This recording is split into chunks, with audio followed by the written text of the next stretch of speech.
రైంబోళ్ళు రైతుల సాయం కోసం కృషి చేస్తున్న వ్యవసాయ శాఖ మంత్రులు తుమ్మల వారి సందేశం.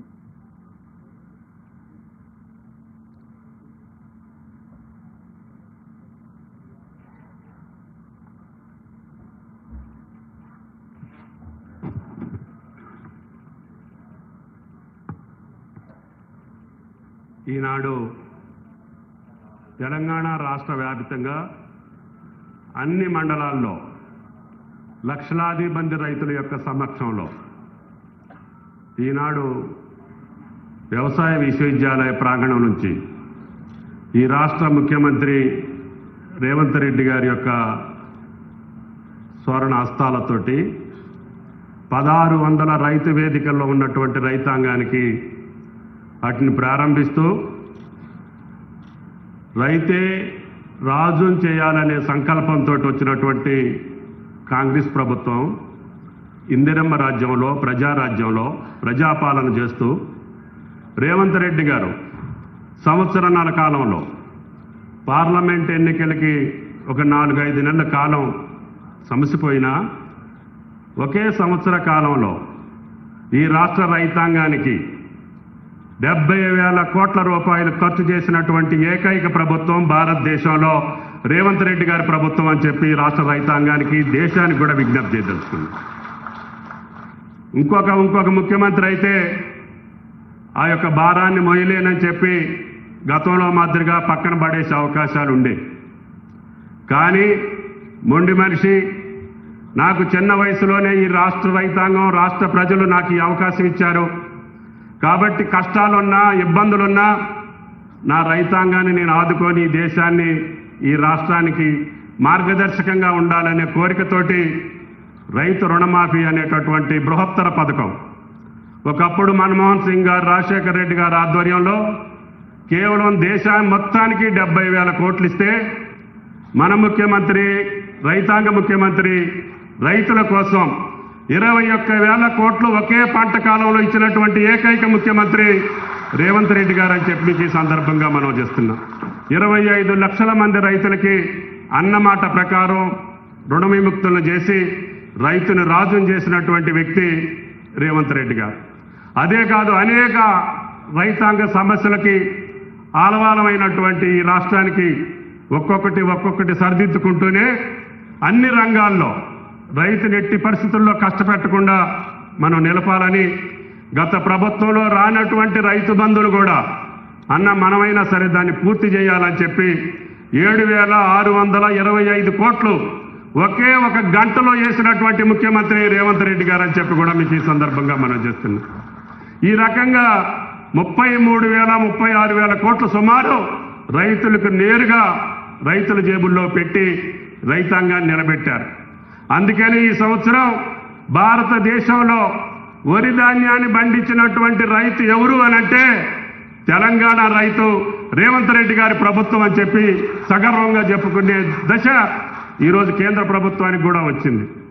అందుకని ఆయన గారు ఇప్పుడు కూడా అన్న తొలకరించింది రైతులు వ్యవసాయ పనులకు వెళ్తున్నారు మనం ఈసారి టైంలో చేయాలి. పోయినసారి ఎన్నికల సందర్భంలో కొన్ని ఇదొచ్చినా కూడా ఈసారి మన రైతు పెట్టుబడికి ఎవరిని చేయి చాచి యాచించాల్సినటువంటి అవసరం లేదు.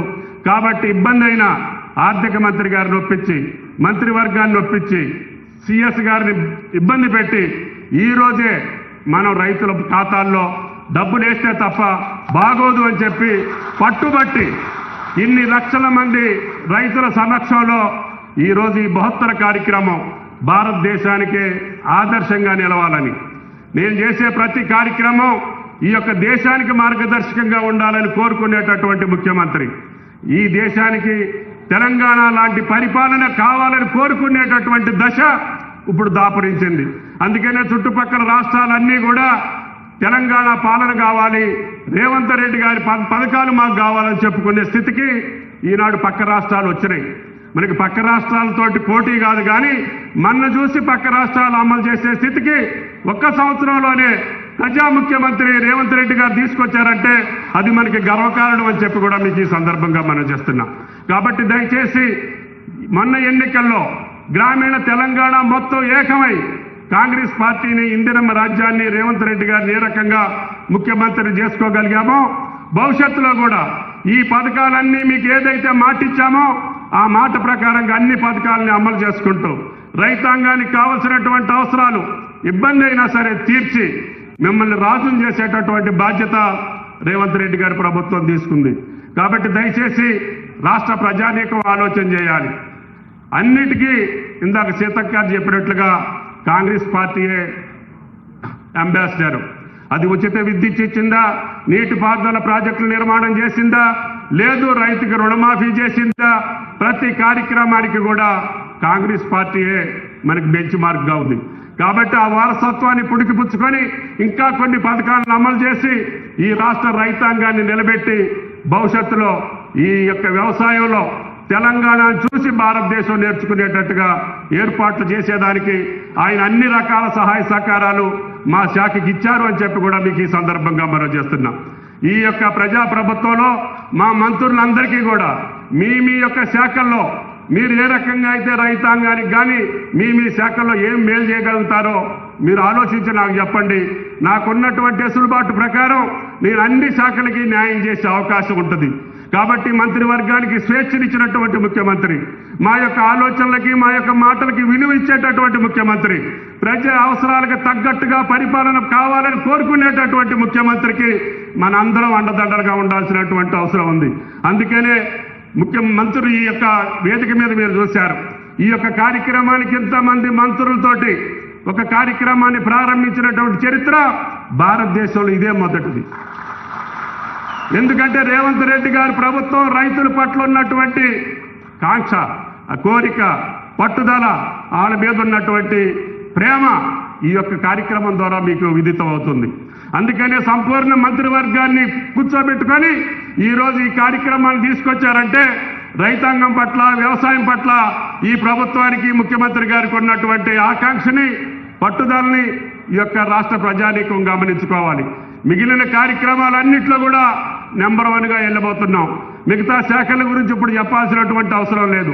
సందర్భం వచ్చినప్పుడు మా మంత్రులు ఆ శాఖలకు సంబంధించి మేము ఏం చేశామో సంవత్సర కాలంలో భారతదేశంలో వినూత్నమైనటువంటి సంక్షేమ కార్యక్రమాలు ఈ భారతదేశంలో ఎవరూ ప్రవేశపెట్టలా. గుండె ధైర్యంతో మొండిగా నేను అన్నటువంటి గ్యారంటీలతో సహా, సంక్షేమంతో సహా అనని కానీ చెప్పని కానీ ఇంకా కొన్ని పథకాలను తీసుకొచ్చి ప్రజల్ని సంక్షేమం దిశలా తీసుకెళ్లుకుంటూ ఒక పక్క అభివృద్ధి పదంలో నడుపుకుంటూ ఈ రాష్ట్రాన్ని ముందుకు తీసుకెళ్తున్నటువంటి ఈ ప్రజాప్రభుత్వాన్ని మీరందరూ ఆశీర్వదించాలని చెప్పి మేమందరం మీ యొక్క సేవకులుగా, ఈ వేదిక మీద ఉన్నటువంటి అందరం ప్రజా సేవకులుగా ఉంటాం. ప్రజా ప్రతినిధులమైనటువంటి మేమందరం కూడా ఈ రాష్ట్ర ప్రజలు సేవ చేయడానికి వచ్చాం తప్ప ఇంకొక రకమైనటువంటి కారణాలు కాదు. ఇప్పుడు అధికారంలో లేనటువంటి పార్టీలు, అధికారం కోసం కావాలనుకున్నటువంటి పార్టీలు వాళ్ళు చేసిన తప్పుల్ని మన మీదకు దొయ్యాలని చెప్పి చూస్తున్నారు. మీరు నిన్న మొన్న చూస్తున్నారు. వాళ్ళు చేసినటువంటి దోపిడీ వ్యవస్థలకి కొన్ని సంస్థలు కొన్ని కమిషన్లు ఎంక్వైరీ చేస్తుంటే గడబొబ్బలు వెళ్తున్నారు. ఈ యొక్క కృష్ణా గోదావరి జలాల్ని వినాశనాన్ని భ్రష్టు పట్టించి తెలంగాణకి వినాశనాన్ని చేసినటువంటి వాళ్ళు ఈరోజు ఈ ప్రభుత్వాన్ని, రేవంత్ రెడ్డి గారి ప్రభుత్వాన్ని, ఉత్తమ్ గారిని విమర్శించే స్థాయికి వచ్చారు. గత 10 సంవత్సరాల్లో కృష్ణా గోదావరి జలాల్లో నష్టాలు జరిగినాయి అంటే, ఈ రాష్ట్ర రైతాంగానికి నష్టం జరిగింది అంటే గత ప్రభుత్వంలో జరిగింది. దానికి నేను కూడా మన కమిషన్కి రిప్లై రాశాను. ఏం జరిగింది, ఏం జరగలేదు అని కూడా. అదేవిధంగా అన్ని రంగాల్లో ఈ రాష్ట్రాన్ని పట్టించినటువంటి కార్యక్రమాలు భవిష్యత్తులో మీరే చూస్తారు. కాబట్టి దయచేసి మాకు ఏ వాళ్ళ మీద కూడా కక్ష సాధింపు చర్యలు అవసరం లేదు.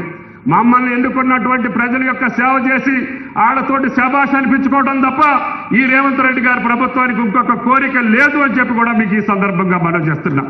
కాకపోతే మీరు అనవసరంగా ప్రజలను తప్పుదోవ పట్టించాలని అన్ని విఫలమైనటువంటి పథకాలను తీసుకొచ్చి ప్రజలను మోసం చేసి, దగా చేసి ఈనాడు ఈ ప్రభుత్వం మీద మసిమాయి రాయాలంటే లేకపోతే మచ్చలు తేవాలంటే అది మీకు సాధ్యం కాదని చెప్పదలుచుకోవాలి.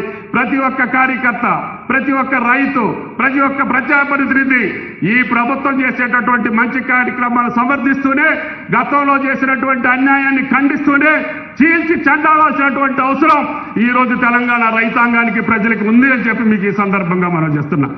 కాబట్టి దయచేసి మాకు హితబోధ చేశారు. ఆయన మాటే తప్పకుండా మేమందరం పాటించి ఆయన్ని మంచి ముఖ్యమంత్రిగా, ప్రజా ముఖ్యమంత్రిగా, తెలంగాణలో అభివృద్ధి చేసినటువంటి ముఖ్యమంత్రిగా, చిన్న వయసులో ఆయనకు అవకాశం వచ్చినా మేమందరం ఆయనకు సహకరించి రేపు పెద్ద ఎత్తున భారతదేశంలో ఒక మంచి ముఖ్యమంత్రి స్థానంలో రేవంత్ రెడ్డి గారిని మనం అనుకునేటట్టుగా తీర్చిదిద్దాలని చెప్పి మిమ్మల్ని అందరినీ కోరుకుంటూ ఈ అవకాశం వచ్చినటువంటి రాష్ట్ర రైతాంగానికి, మా శాఖ అధికారులకి, అదేవిధంగా ఉప ముఖ్యమంత్రి గారికి, ఆర్థిక మంత్రి గారికి, సహచర మంత్రివర్గ సభ్యులకి, సిఎస్ గారికి అందరికీ పేరు పేరున ధన్యవాదాలు తెలియజేస్తా. సెలవు. Thank you.